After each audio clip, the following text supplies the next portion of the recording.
You said in another interview that you talked to Los Angeles Mayor Eric Garcetti. Yes, if you he's actually a good talk friend. if you talk to Mayor Garcetti, he's doing everything he can to improve testing in Los Angeles. I think that's what are you wonderful, doing? and you said it's not your job.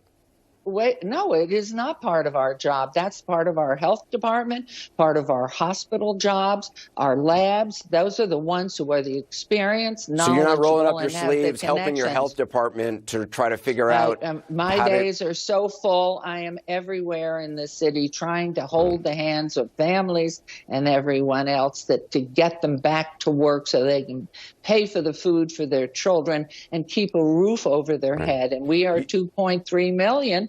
And we have so many, probably close to 900,000 that are out of work because this wonderful city's been shut down.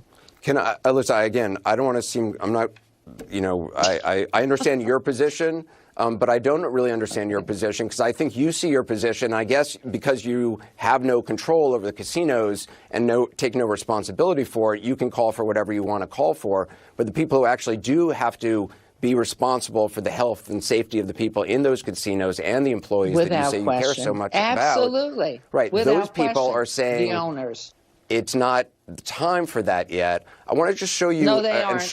No. The hotel, depending upon who you speak, with whom you speak, I hear all the time from the casino owners who want to put their employees back to work. 7,000 people. I'm sure a lot of owners want their businesses up and running. That does not surprise me. Yes, and Anderson, you can find people to speak on either side.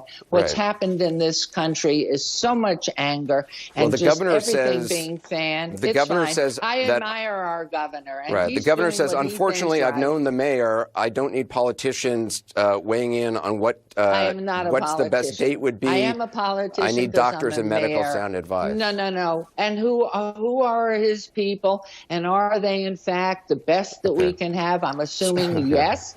And all I'm doing is asking for a plan so I can tell our people who are calling by the thousands, when are they going to get a paycheck? How can they get a roof over their heads? I am down in the groundwork with the people who've made this city what it is, who've come here to live, come here to build it, and we were not broken, and we need to get back to work.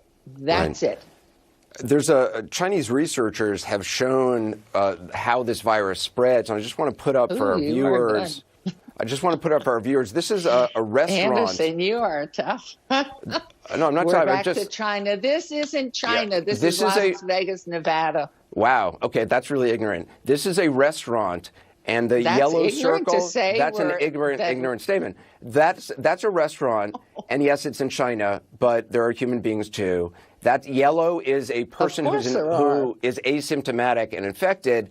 And all those other red circles are other diners who that one diner passed the virus to. All those other people became infected in a restaurant that had air conditioning, and they believe it was the air conditioning which helped the virus spread to all those other people. You remember the Legionnaire's disease in 1976 in Philadelphia came all through the air conditioning.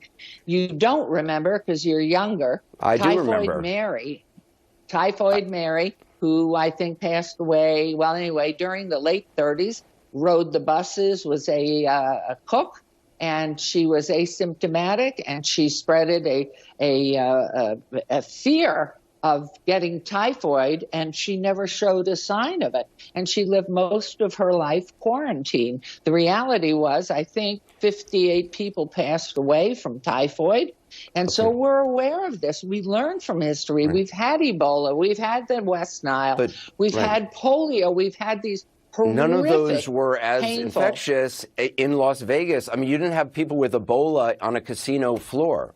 You know what? If you did. Well, we don't know that. Well, yeah, you do, because if you had it. A neighbor of mine died from West Nile because the swimming pool on the next property was filled with mosquitoes, and the people who had abandoned the house left the pool full. So we live with this. This is part of life. Just as mayor, the challenges.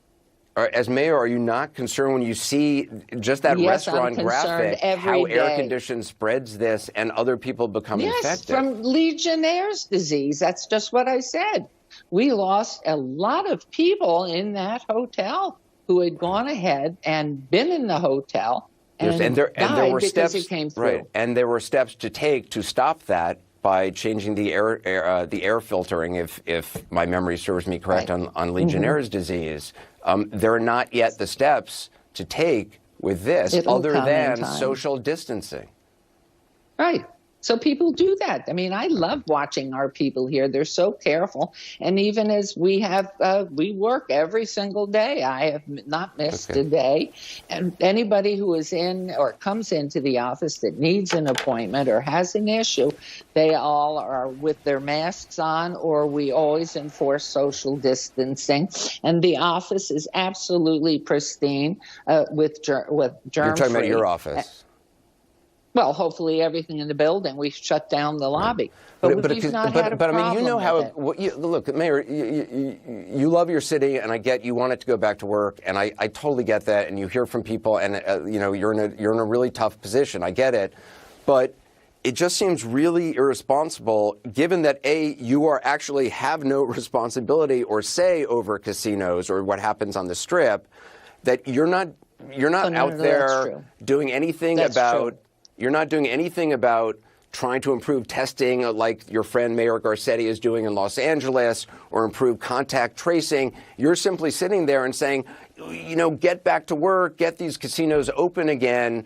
And you have no idea or plan, or you've done nothing to try to figure out, well, what's the best way to make that happen? How far apart should, a dealer be from the people? How, should the hours? I mean, you're offering nothing other than being a cheerleader, which I guess is what part of your job is, and I respect that. And you seem like a very nice person, but I don't understand. Do you not have any sense of responsibility if you're calling for something to at least try to work to make it as safe as possible? I speak with the owners of our city casinos every day, almost, and they're all in such